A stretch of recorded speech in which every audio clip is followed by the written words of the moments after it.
Сәлем, менің арнама келген барша достар, бүгін eGovқа телефон арқылы тіркелетін боламыз. Ол үшін егерде телефондарыңыз Android болса Play Market, iPhone болса App Store арқылы жүктеп алсаңыздар болады.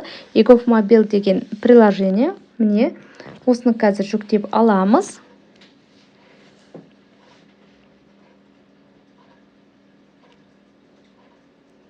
Жүктеліп жатыр. Жүктелді, ашамыз.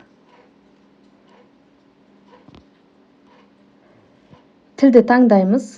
Өздеріңізге ыңғайлы тілді. Кірдік. Енді вход регистрация дегенді басып, регистрацияны өтуіміз қажет. ECP-ны пайдаланып, немесе телефонға код келу арқылы кірсеңіздер болады. Астына выпустить новые дегенді басамыз. Войти дейміз. Телефон номерлеріміз жазамыз.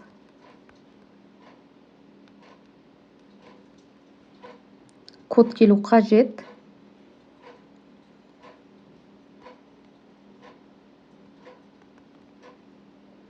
Камераны қосып, видео проверкадан өтуіміз қажет.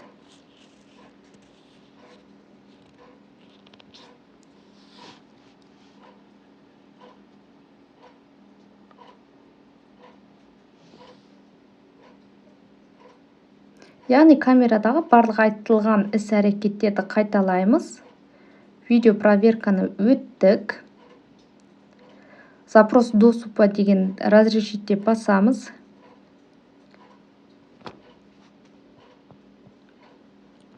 Мына жерде пароль сұрап тұр. Мұндағы парольді қалдырсаңыздар болады, немесе өздеріңіз ұмытпайтындай бір пароль. Мына жер пароль өте түсініксіз, еске сақтау қиын. Өшіріп тастап, қазір басқа парольді жазамын. Яғни пароль жазған кезде басқа латын әрпінен басталу қажет, және де символдар қосуымыз қажет. Мына жерде жазылып тұр барлығы. Соған сәйкес қазір парольді ойластырамыз. Парольді жаздым. Жалғастыру. Мұнда код жазамыз, 4 таңбалы. Өздеріңіз ұмытпайтындай. iPhone телефондарында көбінесе осындай биометрия сұрайды, қажет емес деп бастым. Міне біз жеке кабинетке кірдік. Аты жөнім барлығы шығып тұр. Енді қазір білесіздер, барлығы өздерінің балаларын базаға тіркеп жатыр. Себебі 2024 жылдан бастап ұлттық қордан 18 жасқа дейінгі балалардың барлығына ақша түсіп отыратын болады.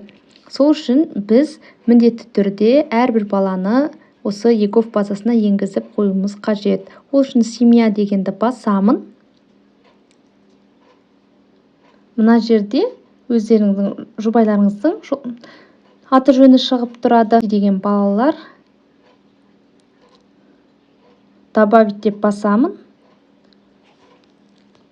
Баланың ин нөмерін жазамыз. Ин жазғаннан кейін добавить дейміз. Қосылды. Егерде шықпай жатса, астындағы обновить деген осындай белгісі бар. Обновление дегенді бассақ, осылай обновлен деп барлық балаларыңыз шығу қажет. Бізде қазір eGovтың компьютерлік нұсқасында балалардың ақпараттары шықпай тұр. Олай болған жағдайда осылай оп-оңай телефон арқылы тіркеп алсаңыздар болады. Ақпаратың пайдалы болса, каналға тіркеліп, лайк, комментарий қалдырып кетуді ұмытпаңыздар.